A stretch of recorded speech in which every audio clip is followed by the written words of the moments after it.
দাদুরা, আমরা যারা বাংলাদেশে থাকি আর কি, এরা কিন্তু খুব জিম্মি অবস্থায় থাকি। আমরা যারা জনগণ, বাঙালি জনগণ আর কি, এই জিম্মি থাকার কথা বলছি এই কারণে, কারণ দেখবেন বাংলাদেশে যারা ব্যবসায়ীরা আছে, এরা কি করবে, এরা 11 মাস বসে থাকবে। ওই 1 মাসের জন্য। সেই 1 মাসটা হলো এই রমজান মাস। রমজান মাসে কি করবে?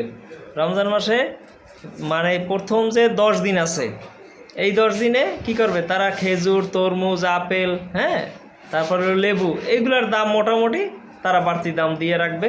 হ্যাঁ, এইগুলা তারপর কেনা বেচা করবে। আচ্ছা, এরপরে যে মাঝখানে যে 10 দিন, এই 10 দিন কি হবে? এই 10 দিন হইবে হলো ব্যবসায়িক যারা আছে, কাপড় চোপড় ব্যবসায়ী যারা আছে, হ্যাঁ, তারা ব্যবসা করবে। আচ্ছা, এরপর যে শেষে যে 10 দিন থাকবে, এই 10 দিন কারা কি করবে? এই 10 দিন হলো যারা, হ্যাঁ, বাস চালায়, ঠিক আছে, তারা যারা মোটর শ্রমিক আছে, তারপর যারা লঞ্চ শ্রমিক আছে, হ্যাঁ, তো এই 10 দিন হলো তাদের জন্য।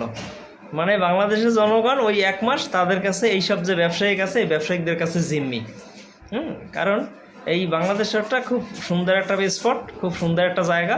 এই জায়গাগুলো খুব ব্যবসা করা যায় সব দিক থেকে।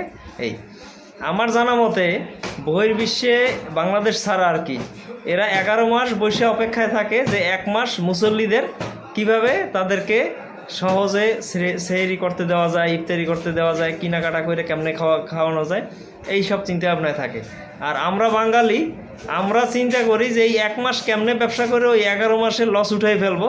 আমরা আসলে সেই সবের চিন্তা ভাবনা করি। এই জন্য বলছি, ব্যবসায়িকরা আপনারা একটু ভালো হন, হ্যাঁ, বাংলাদেশ জনগণের পাশে দাঁড়ান, ঠিক আছে? এইভাবে আর জুলুম করে আর কতদিন চলবেন, কয়দিন চলবেন? মৃত্যু কিন্তু অবধারিত এবং মৃত্যু একদিন হবেই।